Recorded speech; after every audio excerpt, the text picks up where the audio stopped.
All right, let's let some folks in. Great. So, okay. Hello, everyone. Welcome. Welcome to Piano Tech Radio Hour this week. Got a good crew out here.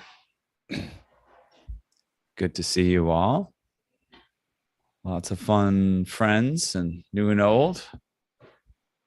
And we're about ready to get rolling here pretty soon. Myself and my lovely co-host, Morgan Cowell. Let me get us spotlighted.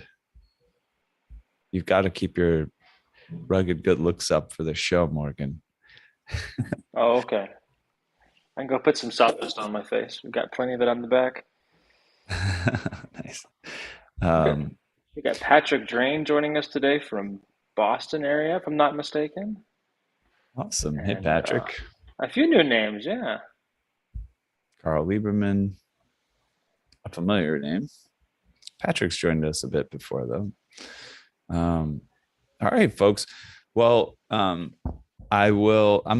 start by apologizing for the promotion for this particular episode and explain.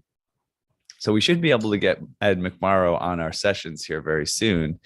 And we were looking back on the email communications, and it looked like we didn't, well, we sort of confirmed, it was like a half confirmation of this particular date. So we'll have to be getting back in touch with him to bring him back out. He had thrown out this date and another date to come on. And then we said, okay, then we'll pick that one. And then, we didn't get to finish out the conversation. And unfortunately, I don't think we'll be able to have him for today, but we'll try to bring him back sometime in the near future. And if for whatever reason he jumps on today, then we'll redirect the conversation back to him. But in the meantime, I think what we're going to do today, Morgan and I discussed it, and we're just going to have a session where we bring forth some interesting topics. We can talk about it between the two of us, as well as bring in folks from the audience for thoughts and opinions on things. We've got a few things on the agenda. I suppose we could. I'll do an intro to the session, and then we can start throwing out maybe what some of those things are, because perhaps if everybody knows the possibilities, then we can have a little bit of audience participation on choosing that direction. But yeah, without further ado, I will do the intro to the show, and then we'll get rolling. So again, welcome everyone, and hope to have another rousing discussion today. So welcome to Piano Tech Radio Hour. We gather every Saturday to meet with and learn from the most fascinating and knowledgeable folks in the piano world, including manufacturers, rebuilders, musicians, makers of other instruments even, and of course, piano techs. Our mutual goal is to become better at our craft and help each other create a ever more musical world together. The Piano Tech Radio Hour is brought to you by Piano Technicians Master Classes, an online learning resource that brings you cutting edge instruction from piano industry masters without leaving your home. And you can find out more about Piano Technicians Master Classes at pianotechniciansmasterclass.com. All right. So let's, and I think we're gonna have to work in. I got to get like a short bio probably of each of us, Morgan. Now that you're a relatively consistent co-host, but yeah, we'll get that on the book soon. But I'd like to officially introduce Morgan, my co-host.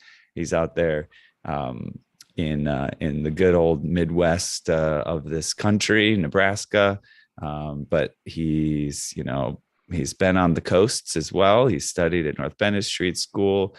Picked up a lot of good information. He's very dedicated to, education and being at the top tier of what we do here. So that's my co-host Morgan, and me. Most of you know me, so I won't put too much into my own introduction. But yeah, welcome, Morgan. Thank you. Thank you. So yeah, so here's a couple of things we thought about chatting about. Okay, one is a couple of weeks ago we talked about piano brands and their relationships with piano technicians, and that was quite an interesting conversation. Hmm. We talked about what people's favorite brands are, their relationships to the brands. And that led to some interesting conversations about, you know, is there a place to fill this gap within the industry of facilitating that relationship between the piano brands and the technicians a little bit better, providing better educational materials, giving the brands themselves a platform where they can come and discuss, what's actually going on with them and how they like to communicate with, their target audience and things like that. But so that's one topic we might cover. Another is it's summertime. I'm actually traveling today. I'm here in New York City. It's nice and hot out here, and everybody just, everybody's going on vacation and kind of taking it easy. And as we, as probably most of us see, whether our business slows down or not during the summer month, it certainly changes no matter what. There's just students, the young people are in school, even the college students and, young professionals, are out of university or doing something different during the summertime. And so it creates sort of an interesting cycle throughout the year. And we all address that in different ways. Some of us, maybe we just take time off ourselves, go on vacation. Some of us, do a little bit more shop work, things like that. So that could be something interesting for us to talk about and sort of get some surveying from the audience about what everybody here does and how you deal with this. And Yeah, let's then, hop in with that. Let's start with that one. yeah, You I want think? to put the other one on the Okay. table too, just in Okay. case people are excited. And I think it was the last thing among others that we talked about is just kind of like the economic situation right now and how we want to handle that as piano technicians, right? There's sort of a little bit of uncertainty. Gas prices are really high. Look, maybe a recession coming, inflation. Those are all things that we don't always, I don't know, haven't always seen over the years. Maybe it's getting better, I think, but just piano technicians might not know what to do with those things, what to do with that kind of context. So, but yeah, Morgan, go ahead. You pick. What should we talk about first? And any comments from Well, the gallery, we'll take them on advisement. Yeah, go ahead. yeah, absolutely. I would like to see the comments from all the great participants we have today, because this could be a really good discussion. I think we can do all three almost simultaneously. There are changes that happen that are either intentional or they're unintentional. The unintentional would be things like COVID. I think we had 5 cancellations for next week of people that are out with COVID. Like we're all used to that right now still. So that's a change that, I really can't control. But sometimes, So just clarify what especially, you mean. yeah, So you yeah, said go we ahead. had 5 people out with COVID. You mean we, meaning you, your organization, like you and your So team? we had 5 cancellations for Oh, next week for cancellations. appointments. Yeah, Wow. yeah, Wow. I yeah. didn't even know. Huh. It's coming back in this area, not really in like a scary way, but it's I hit someone's house and they're out for a while. It spreads throughout different things. But then there's times, especially during the summer, where I will try to make some intentional changes to the business. If I reflect back and think that, shoot, my December was really, really stressful and overwhelming, maybe I'll block off a Thursday right now for the last week in December or the second to last week where I can just kind of catch my breath a little bit. Or maybe I want to get extra training. And so I can call up Yamaha or Kawai and say, hey, where can I go get um, some factory kind of guidance? And then I put that on the schedule. Or there's things like pricing, like Patrick said in the chat, or there's a whole host of, uh, of changes that we can make and that we should make. Um, it's a fun time to kind of like reimagine what your business could be, what it should be, and then also how you are going to survive. Like you mentioned, inflation and gas. For some of us that drive a lot, I mean, that's a huge change in our profitability right now. So um, that's a lot of topics just right there in that. But what are your thoughts on any of that? Well, ride that bicycle. Get your little bicycle tuning kit together. In New York City, there's I've mentioned him several times because he's such a character within the industry. Ben Truhaft. He's a send to the piano to Havana guy, just kind of a really quirky character, ran around, you know, tuning pianos without any shoes on for a couple of years, and um, he's in the sort of Humans of New York photo book of all the quirky people that.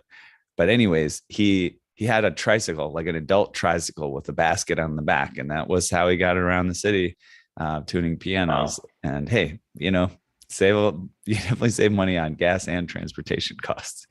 I want to do, yeah, this is what I would love to do, because we have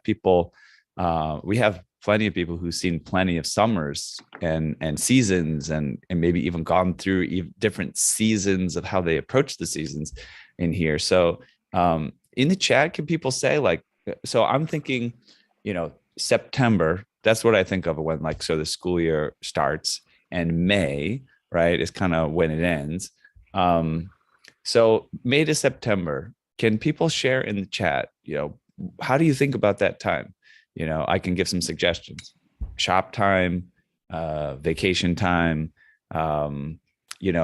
make sure and book things to happen during that time, like appointments and things like that with customers. What are your guys' thoughts? How do you approach it, if any way? Yeah. Or Yeah. you can feel free to unmute yourself and chat about it too. That too. Yeah. I feel like Uh, Carl, let's see here. I feel like you were unmuted. I Am I on Yeah, mute? I don't think we've heard from you about seasonality. I know you have, like, the cruise ships. There may be some seasonality to that. I have a lot of seasonality in my business. Right. How do you approach it? I'm going to bring you on Well, camera here in a second. look, from September to May, I'm trying to wind down. I'm so busy from September to May because I work on the cruise ships. I work at a concert hall, which is fully booked from September to May. Mhm. Recording studios are busier from September to May. So the core of my business is much busier from September to May. The point I wanted to make, and the thing is, I've been through a lot of recessions. I've done this for 50 years. I've seen a lot of cycles. And, talking about the high price of gas, I don't want to sound glib, but in our business, the inputs for our business, the costs for our business are insignificant. They're basically irrelevant. Whether I spend $50 in a week on gas or $100 in a week on gas, which would be, it's an irrelevant amount of money. And inflation is an incredible opportunity for us to raise our prices. People expect you to raise your prices. Inflation is up 8.6%. If you raise your prices from $200 to $250, no one's going to bat an eyelash. Okay? I'm just telling you, this is a great opportunity to raise your prices. I want to make that clear. And the costs, bitching and moaning about the costs, that's a fool's errand. The costs in our business are irrelevant. Okay? The next thing I want to say is, being booked all the time. Why don't you have some opinions, Carl? Go try to have some opinions. I'm just kidding. No, I love it. Yeah, go ahead. I want to say, I've mentioned this before, and I think piano technicians tend to conceive of their business as, I have private clients and I have 20 slots in a week, and I'd like to get those 20 slots filled up as far in advance as I can so I know I'm going to be busy. If you run your business like that, you're a complete moron. Okay? That is not the way to run a piano service business. If you want to get good work and charge top dollar, you need to be available when people need you. You cannot be fully booked. If you're fully booked, you're basically locking in to the worst clients. It's foolish. It's idiotic to run your business that way. So I just want to make a point. Right now I just do so few private tunings. I do mostly concert recording, commercial stuff. But I never would book more than 2 private clients in a day. Never, ever. Okay? I book an 8:30 client and I book a 10 o'clock client. And it means that if any one of needs me for any reason, I'm available. And when someone needs you and you come through for them, you can charge them twice as much as you normally charge them because they need you and you came through for them. Okay, that's what this business is about. We're in a service business. Don't think that your job is being the world's greatest voicer or the world's greatest regulator or the world's greatest tuner. You should try to get better at all of these things. It goes without saying. Your job is providing service to people. So you need to organize your business so you're available to provide service. That's my number one thing to say to you. All right, I got to hop in here. I To agree all with the everything that you morons said, out but I there, do. let's no. I agree with everything that you said, and I do the opposite in my market. I'm I'm typically booked with 6 appointments a day, and we're booking into September for our tunings right now. So on paper, I am unavailable. What I've done in my business is that I've hired other people that if something comes up, I can pivot and say, hey, I can't make it, but Jonathan will be there and happy to take care of your piano today. But the other thing that is very important, and I think this is tie up off, that's kind of thing here too, is you have to have someone that will at least answer the phone. So at some point of scale, it's having someone that can answer those phone calls, and respond to those emails within 30 minutes. That makes a big difference, and that will still let you get those jobs. You have to shuffle around quite a bit, but yeah, if you are a solo entrepreneur kind of thing like Carl's doing, then I think that makes a lot of sense. But also, Carl lives in an area with these amazing corporate accounts. We have a lot of college stuff around here, but there aren't many cruise ships in Nebraska, unfortunately. But there are concert halls, there are recording studios, there are There clubs. Another thing, and I look, God bless you for having employees and being fully booked, and you know your market and you're running a successful business. I'm not trying to be a know-it-all on this thing. But I think what's really important in this business is to brand yourself. I'm not selling being a piano technician. I'm selling being Carl Lieberman. Okay. Now I have an alliance with another really fine technician. Like, for instance, I'm going to be out of town on vacation next week. He's going to cover my accounts. He's going to be out of town the next week. I'm going to cover his accounts. We both have really high profile accounts. You need to have someone who can cover for you, in whatever, so you can follow through. But basically, if someone is looking for a piano technician, I'm always going to be too expensive and they're going to say, why do I need you? Okay. And so having this idea that, well, okay, I have to shuffle around and I'll get someone else to cover for me. And, that works if you're doing garden variety private clients. My argument is that that ends up being high volume, low margin clients. Okay. What you want is high margin clients. You want people who are going to pay top dollar because you say you're going to show up, you show up, and everyone is happy. Okay, that's how I'm positioning myself. And I think that's where to position yourself in the market. It's worked for me. So with whatever approach you take, either yours or mine, we have to be intentional with what we're doing and where we want to go. So we are kind of two sides of the coin, and there's a lot of other colors in between. But for some people that maybe don't have a sense of direction or want to go in a different direction, you should buy Carl a beer and ask him, how do you do like these three things, and then kind of make some notable changes to get, into that pathway or the other pathway or vice versa. But being intentional and making those intentional changes, I think is an important aspect that not enough people do. What were you going to say? Yeah. Was it Terry? Terry, were you going to say something? Yeah, and I tune in New York up in the, can you hear me? Yeah, we can hear you. I'll get good. you on camera here soon.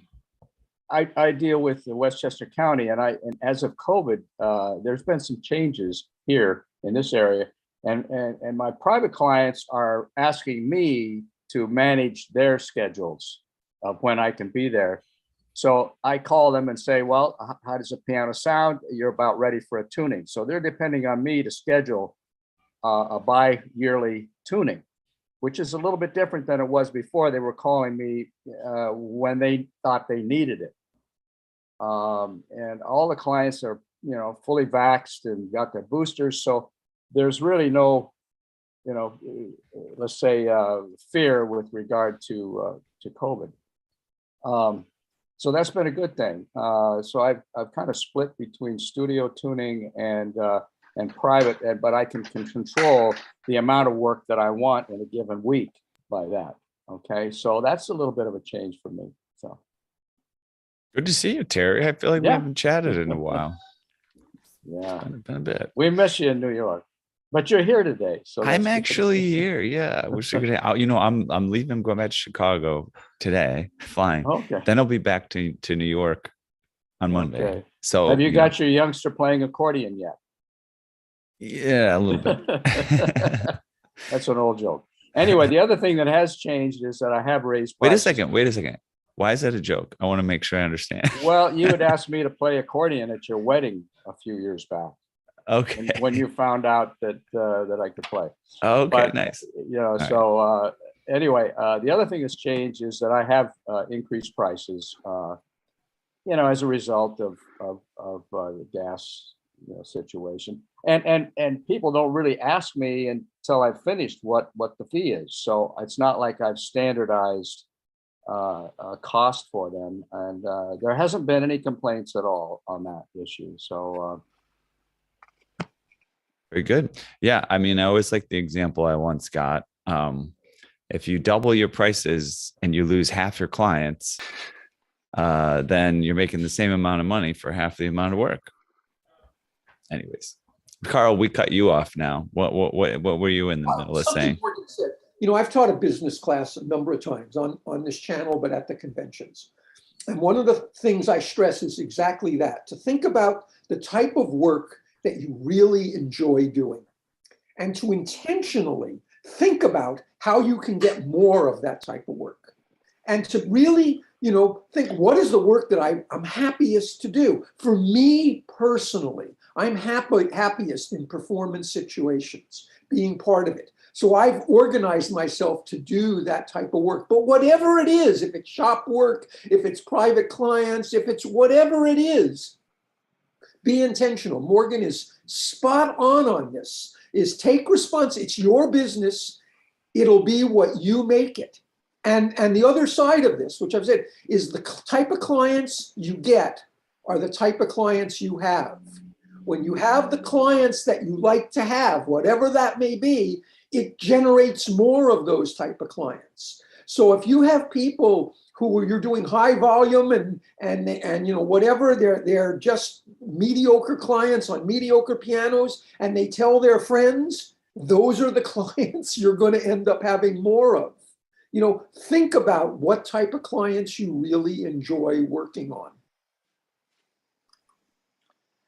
Absolutely. Yeah. Another thing. Sorry, go ahead, Ethan. Oh yeah, no, I was just gonna. I mean, we've said it a couple of times, but I think it's really. I really appreciate that we've been able to get there in this community around pricing. I think talking about raising prices and charging the right amount, and I just remember over the years it may have faded, but there were times it was a very contentious topic, and I know that there were some issues with the PTG, and it totally makes sense. Like. Around basically, I guess, around like price fixing or something like that, which is really not what people are doing when they're talking about charge what you're worth and things like that. Nobody's setting numbers. Especially what's nice about this group is we're all in different regions. So, there's nothing to that, right? Because it's not like Carl and I both raise our prices some amount and then somebody doesn't have a choice. It's just not the case. If I'm in Chicago and he's in California, that's not what we're doing. But yeah, I think these principles are really interesting. And Carl, you've brought some books to the table that you've read on economics and stuff like that. What was it like? Was it Dan Ariely books or something? I forget. It's predictably irrational. The point is that if you believe in standard supply and demand economics, and when price goes up, demand goes down, blah, blah, blah, it has nothing to do with the service industry. The service industry is not the same as selling widgets.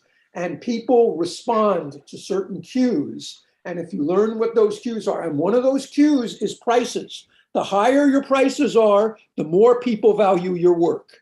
The better work you attract. Low prices never do you any good, ever. Yeah, and I think that's interesting what you said. Just about it being inflation's a really good opportunity to raise those prices, and I think people are afraid sometimes.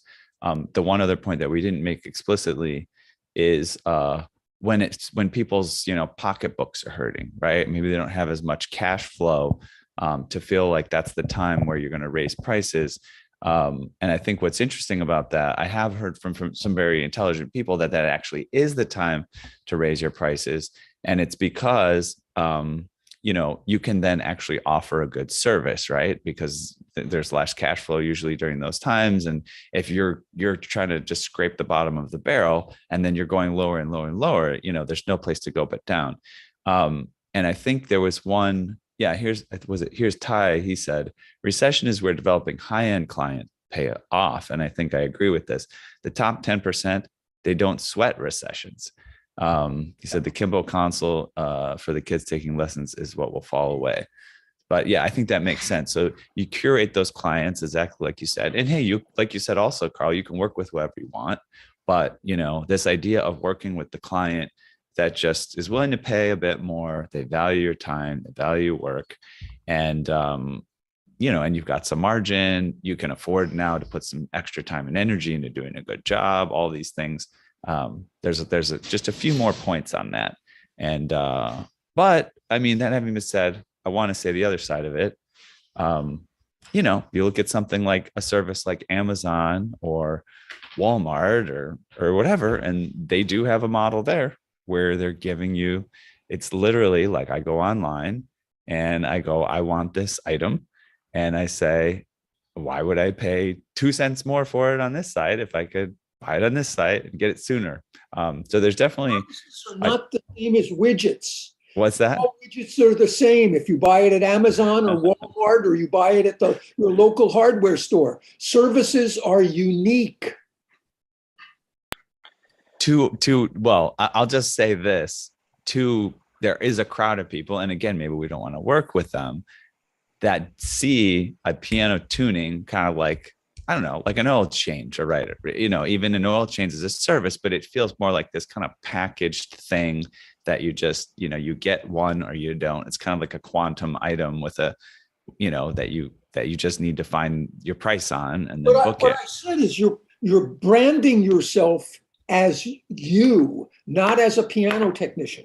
You are a piano technician, but they can go to the Yellow Pages or they can go to Google and they can get a piano. You're replaceable. You're like a widget. But if you're branding yourself as you're not replaceable. I like it. I mean, that's definitely the direction I go, but I there are going to be those that don't. What do you have to say, Morgan? What are your thoughts? Do you have anything else? I have so many. Or should we move on to another topic? I'm trying to distill them into less than 30 here.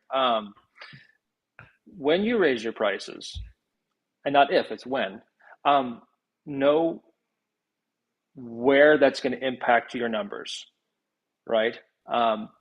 Sure, we can just raise them arbitrarily, but I want you to be so well in tune with your numbers that that if you raise 20%, on this one service item, then that's going to translate into, roughly X amount next quarter, right? If I were to double the price on regulations, what would that look like in 6 months?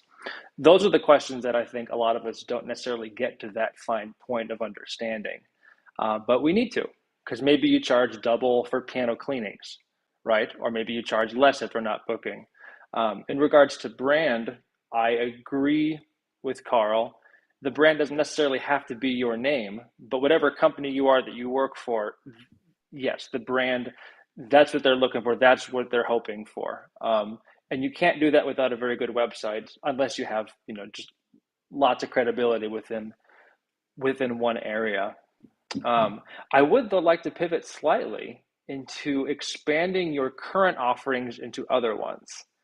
For example, Carl Let me wants to do the high end make stuff, so one. he had to upgrade his. Yeah, go ahead. Just make one more point before you make the pivot, and I think it's just something that keeps coming in my head. I think also the community that we've built here in Piano Technicians Master Classes over the past few years. Again, there's different personalities, there's different types in the piano industry, but I think at least that's what I've seen, or at least going this direction appeals to people's thoughts, is this thing that Carl is saying. You're building a brand, you're building an individual thing, you're going to be a higher priced, higher quality.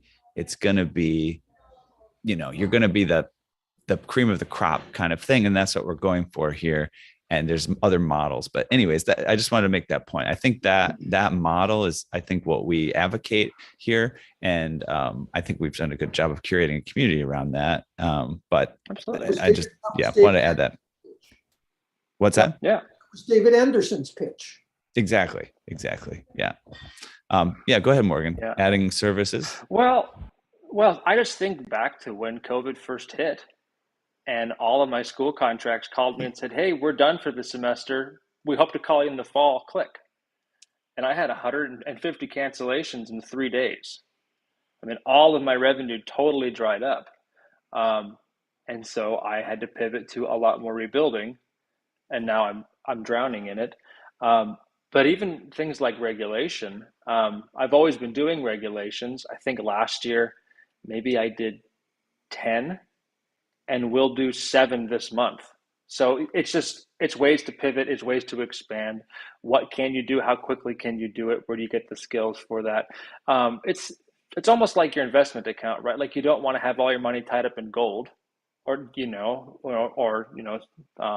all of it in Bitcoin, or all of it in real estate. Like, you want to be diversified to some degree, at least in my part of the country, because concert stuff can come and go, rebuilding stuff can come and go, but if you can do a multitude of things well with the right clientele, that I think that helps you navigate sometimes these kind of interesting valleys a little bit easier. But I love some more input on that.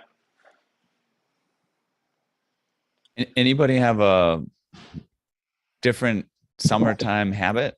I just go on vacation. I don't even think about it. It slows down, so I just take some time off and I travel to Spain. That's why I became a piano tuner, so I can make my own schedule.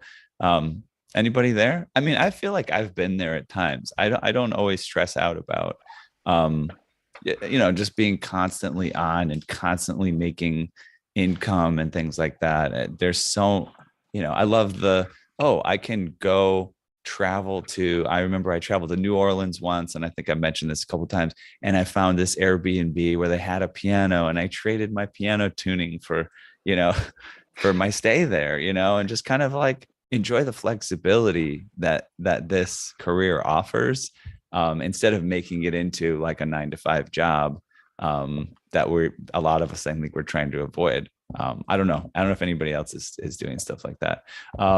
There's some comments here in the chat. Let's see here. Being unavailable is bad service. That's from a little bit ago. Price buying a new EV and raising one's prices becomes a priority. What does that mean? Price buying a new EV. What does EV stand for? Everything else is going up.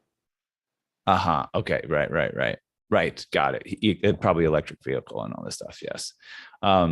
Nancy Salmon says, summer is my time to concentrate on rebuildings rather than 2 days a week.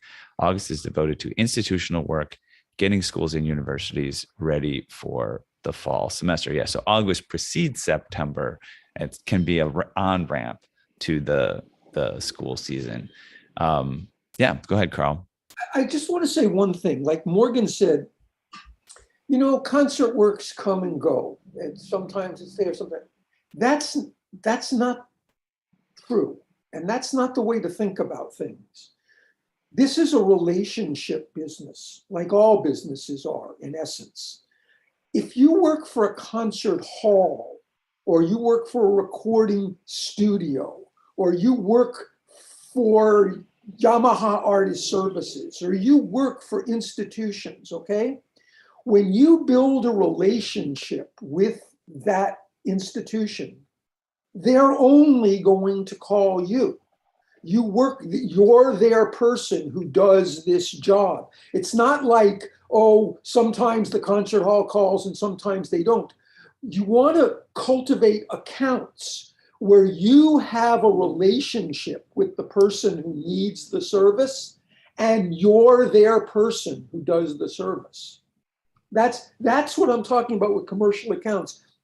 It's building relationships where they've worked with you. They know that if they work with you, everything is going to go well. You're going to look good. They're going to look good. They're not going to consider using someone else. Those are the type of relationships you're trying to build in commercial accounts.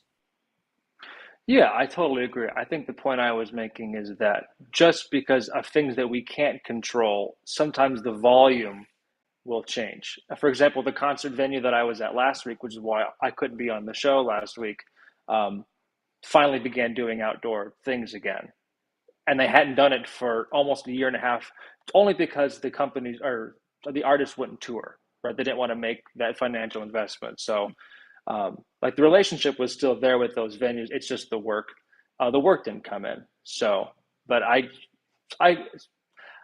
agree with you that if you have a good relationship and maintaining that is one of your highest priorities, then yes, like you're not going to lose those people. And I totally agree with that. Great. So there was a couple other things we mentioned on the agenda. Did we cover them? Or so we mentioned Well, we piano. talked about like extra training, different factories and stuff. We didn't Each completely. summer, I try to take one day. Go ahead. I was saying we didn't completely cover shop work, because there's something that Carl probably can't say much on because he doesn't do the shop work as much. You're not that guy, and not that we want you to stop talking, but no, but I'm curious. Nancy said she does some shop work and things like that, but like it's I'm curious, how does that go for people? Because I think that for me, I'm the type of personality, I don't know, maybe I used to be better. My personality is a little better about this. If I just have like a kind of like a nebulous task on my agenda, like that piano, that regulation's got to get finished by 2 months from now or whatever, a week, it's procrastination or other things get in the way or stuff like that. So it seems like there's quite a few people in here who do choose to do that shop work kind of stuff. And I'm curious how they manage it. Is it just, do they think of it as, a super profitable endeavor? Because I know sometimes that's a problem. I've heard so many stories of people getting that project in the shop and they, it's a huge price tag. Oh, it's a $15,000 deal, but they spent $17,000 worth of their time working $5 an hour to make it happen. So I'm curious if anybody has any opinions about making that shop work. Anybody? Nancy, do you have anything? Sounds like you've had some experience with the with putting shop work on your agenda, or anybody else. I want to just, can you hear me? Yep. Okay. Yep. I just want to also address something that Carl was talking about, which was building relationships with commercial clients. And one thing that I did over the COVID period is when they wouldn't call over a long period of time and they've got concert type instruments sitting there, I volunteered to come in and check those pianos during COVID and not charge them because I'm concerned about their instruments. Okay. That really pretty much solidified anything coming out of COVID, because they knew I cared about their instruments. And so I thought I would mention that. Beautiful. That's a big deal too. And, I have to say it was, it's something that we tried to do here with piano technicians masterclasses in providing, what we're doing right now, the radio hour, like, and we were putting in work in the beginning, and now it's a pretty modest subscription fee, but it was free for a while. And it was just kind of supporting the community. But it's an interesting place to be in, right? Where everybody's kind of like struggling and to go, all right, let me just go ahead and take it seems like a little bit of a risk, a big risk, and sort of start giving more during those difficult times. That's a big deal. It's something interesting to try to approach. What were you going to say, Terry? No, I was a little off topic, but I just happened to remember during the last 2.5 years, what's been going on with my clients anyway. So, yeah, I don't know. Does anybody else have experience though making those what maybe seem like a little bit risky decisions, giving a little bit more when the times are tight or tough? Well, we want to be of value to our clients. And when we aren't necessarily physically allowed to tune in certain venues, right, you can compromise and say, hey, like I'll get in there when no one else is in the building and I'll make sure the pianos are taken care of, right? You find that compromise. Or maybe if you're the concert, right, like technicians, maybe you just go to a couple concerts and kind of give feedback to the room or the instrument, or like you supervise the pianos being moved, or there's a lot of ways where we can provide value when we have excess free time, which really goes forward, in the future when we are able to do the, like paid work and stuff.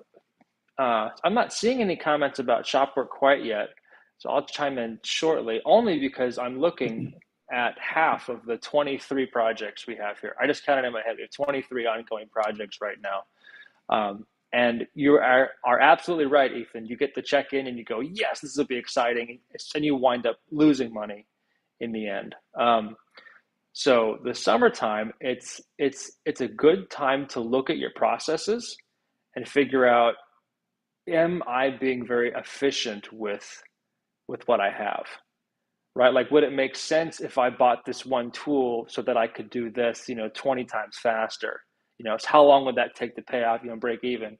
We just spent 2 weeks totally rearranging the shop for that reason, so we could have like a better flow of instruments and of supplies. The other thing that I recommend everybody do this summer is go into your shop or your car or whatever and find every sharp thing that you have and sharpen it. Every single one, every chisel, every knife. And then you have just gone through your entire inventory of things that are likely dull, and now they're sharp and they're ready to service the next semester. And you could do that with screwdrivers and bits and drill, there's a whole lot of things, but it's the effort of going through and making one thing perfect again and ready to serve you in the next time. That just kind of mental clarity, that kind of just refreshing of the soul in a way in the shop. I don't know. That's like, you don't get paid for it, right? Like, it costs you money to do that, but it's a refresh. And you really can't do that when you're super busy. So there are some comments now, finally. Carl had something to say. Go ahead. A lot of things to say. Go ahead, Carl. Along those lines, I just did something. I think of a number of the repairs that I've done in the last year. And I took the time, I put in a big order with Yamaha. I work on a lot of Yamahas. I ordered, the leg plates, because the movers screw up the leg plates. I got a bunch of long and short bolts. I got all the hardware. I got all the hinge pins for all the trap work on Yamahas. I put together, a couple of $100 order, and I took the time because I had the time and say, listen, I'm stocking up for next year. I don't want when things come up, I see the type of things that I have to do over and over again. I want to have the parts on hand. So I took the time to stock up on a bunch of these parts. That's another thing. Aside from getting your tools in order, get your parts in order. Yeah, you're being proactive rather than reactive. Like, you want to be that person that has the leg bolt in his car and is going to charge you $1,000 for it because he has it right there where you need it. I like that. That's great. Well, as I've said, I carry a set of C1, C2, C3, C5, 6, and 7 strings from Yamaha. Okay? When I'm working on a Yamaha and a string is broken, okay, I'm good at splicing. If it's the right situation, I'll splice. But you know what? I've got the string with me. Wherever it is, I said, don't worry, I've got it. And I can charge top dollar. I can charge the cost of the whole set of strings, but I've got it with me. So, I'm just saying, stock up on tools and parts. You can't spend too much money on tools and parts. Just some general comments to make about that. And then I also see we've gotten some comments in from Facebook. So I'll dive into those. But So, yeah, this is something I've been struggling with a little bit lately because um, I've been trying actually to be a little bit more willing to kind of be busy and like very active and doing a bunch of stuff. I had been more inclined to like, oh, take my breaks and do my preparations and take my time and things like that. But sometimes it felt like things were moving slow, and I just wanted to try this on. But it's very interesting because I've noticed, like, you talked about sharpening the knives or stocking up on this or that. It's I notice my own internal struggle with it because when I do it, it actually feels really good. If you get in the right mode, you say, oh, well, it's going to be a waste of time to sharpen my knives. And I start sharpening my knives or whatever, cleaning this thing. I just start breathing, it's like a meditative thing, and I'm just like, this feels good. It's just easy. Like, I don't have to think. I'm just enjoying it. It's a repetitive task or whatever it is. So I don't know. There's something, if you do it right, that is not only rejuvenative towards your tools or whatever you're maintaining, but I think there's something for your mental health and the clarity and the sanity to not be trying to do something that's financially productive at every hour of the day, and it's more kind of like resetting, rebuilding, restructuring, and things like that. But anyways, I'm still playing that out and trying to figure out my approach at the moment because I still don't spend enough time with the organizational things at the moment that I probably could. Facebook comments or any follow-ups? Oh yeah. Yeah, well, go ahead. I'll just say that when you walk into a workshop, you walk into your workbench and it's clean and it's organized, you're going to do a better job with whatever task you're there to do. Because when you go to look for a pair of pliers and you open the drawer and it's missing, well, now you have to go to the back of the shop, or you have to get, a different tool that will work but not as well, and then you break the screw you were trying. There's a whole bunch of cascading things.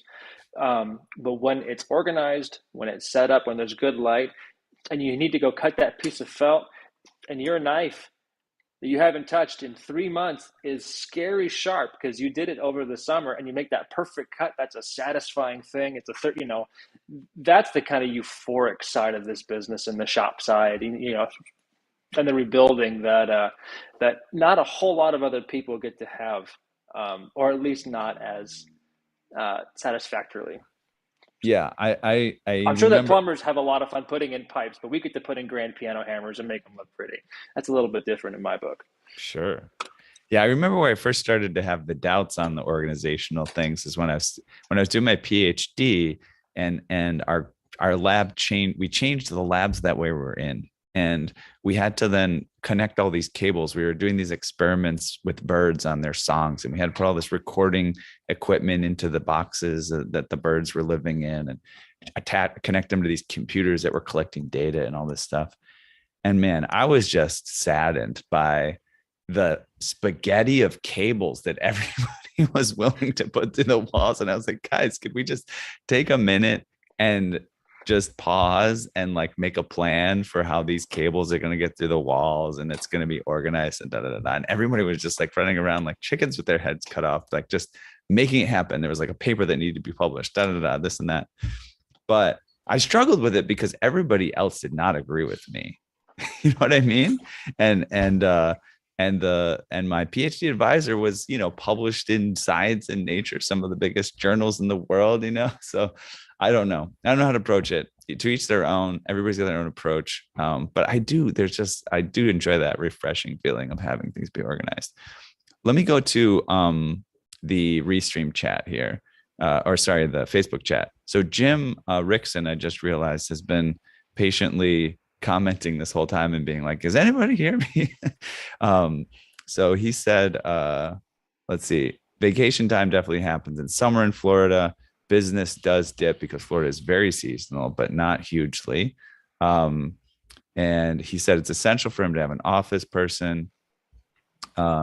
He said also his Google business reviews are great for personal branding. Yeah, that's really useful to get those going. He said also a business model question, schools or not, he only does a few because they're slow payers and bureaucratic. I do see that too. And then why am I only seeing my comments? Right. Yeah, we get you now, Rick, we're engaged.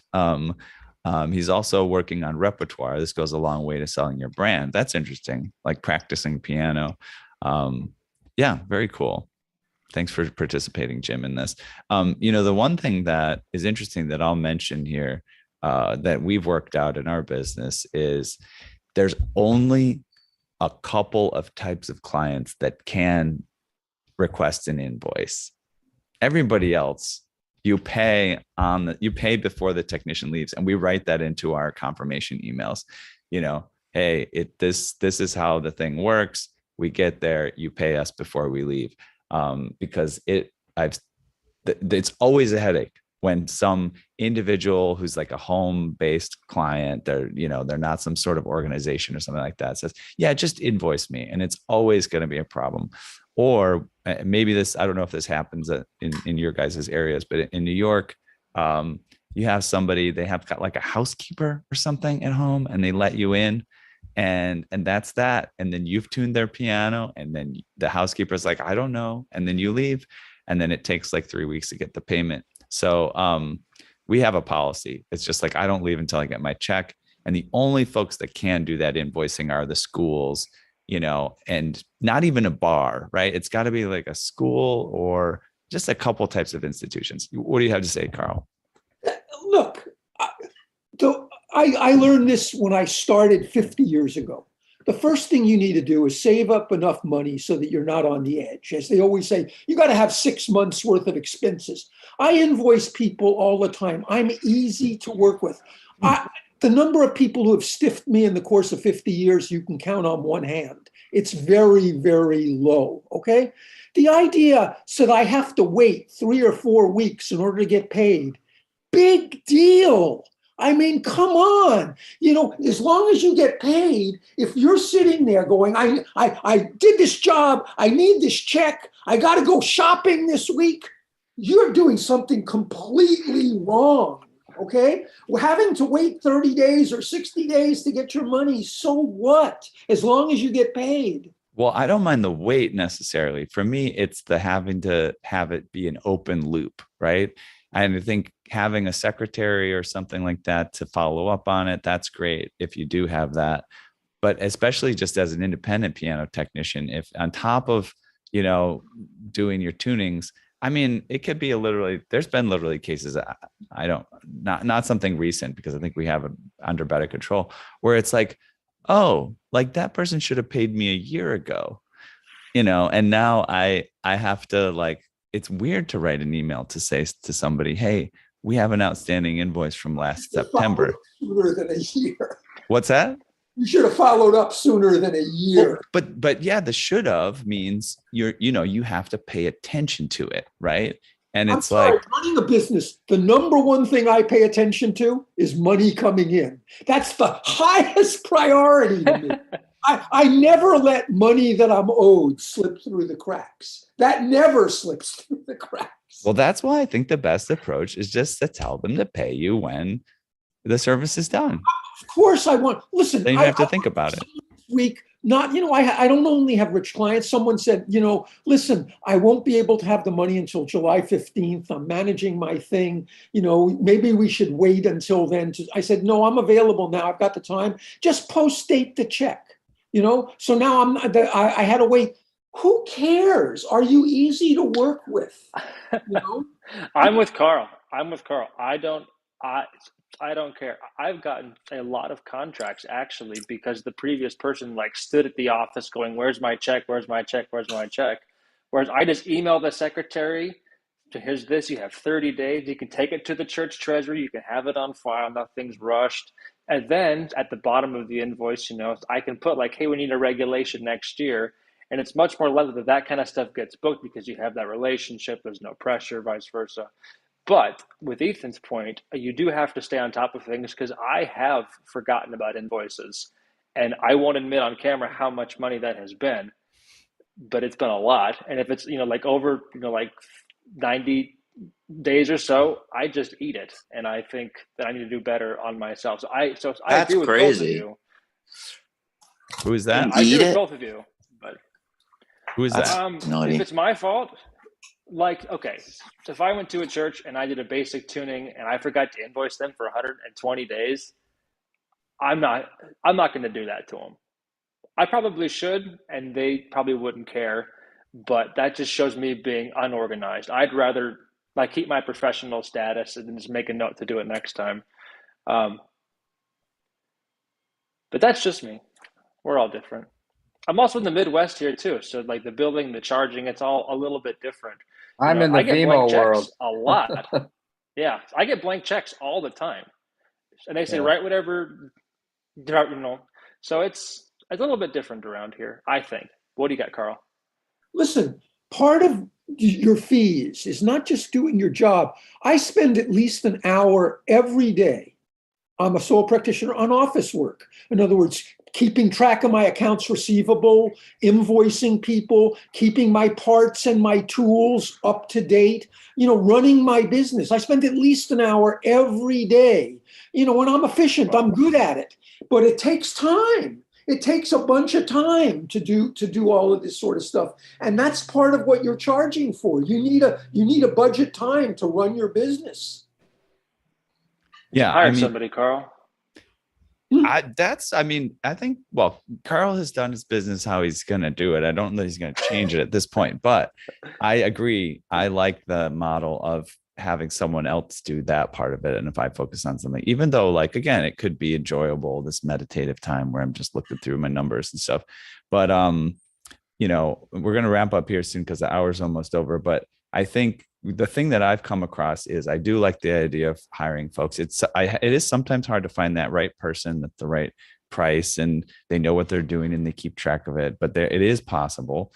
But the other side of that I often think of too, just to be really clear on what's happening, is that those clients that do the invoicing, it is slightly more expensive for you as a technician, just by the nature of the fact that you need to create an invoice, you need to follow up on the invoice, you need to collect it.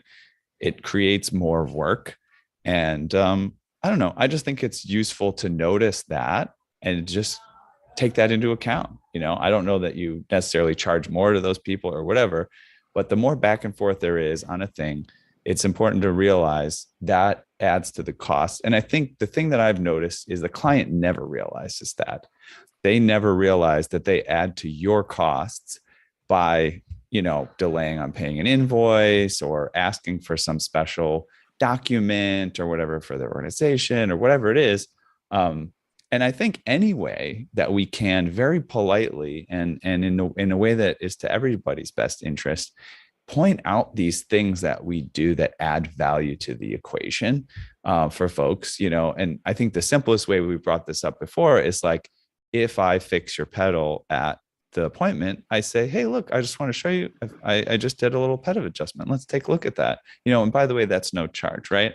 It's different than I'm just sitting all here by myself doing some pedal adjustment, never told anybody, right? Because it's like, maybe they notice it, maybe they don't, whatever. So I don't know. I think that it's important that if you are that person, like you said, Carl, you added value. That's great, And I think if they appreciate that and they notice that, and again, in a subtle, polite, mutually beneficial way, letting your clients understand that that's part of how you're adding value, I think that's really worth it. I think that's a good thing to think of.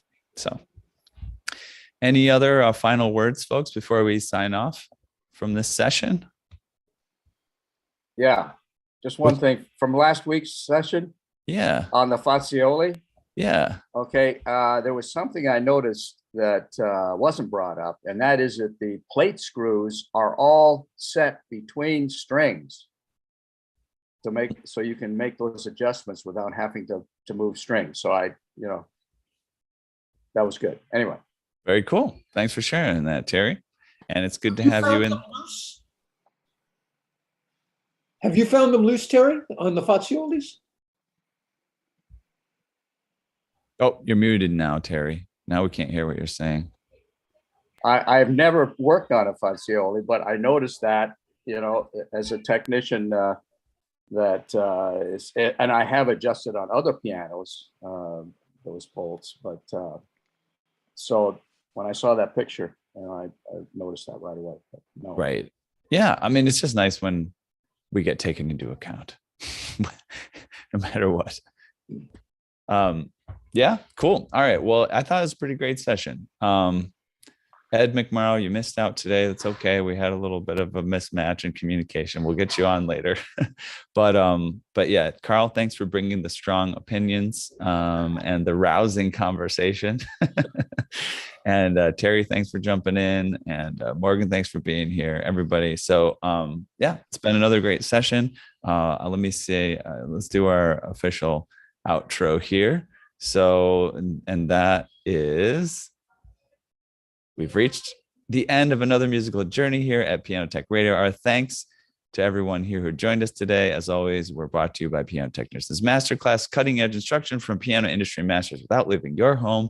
For those of you that joined us today by signing up for this session individually, you can make your life more convenient by subscribing to Piano Tech Radio Hour. It's just $16 a month. You'll get the recording of today's session in a member area, as well as automatic registration for each week's new session. You can sign up for that at pianotechniciansmasterclass.com/PTRH-direct access. And we put that in the chat. So if you'd want to just click on it instead of writing it down or something, you can find that there. But do it quick because we're going to sign off momentarily. All right, folks. Thanks so much. We'll see you next week.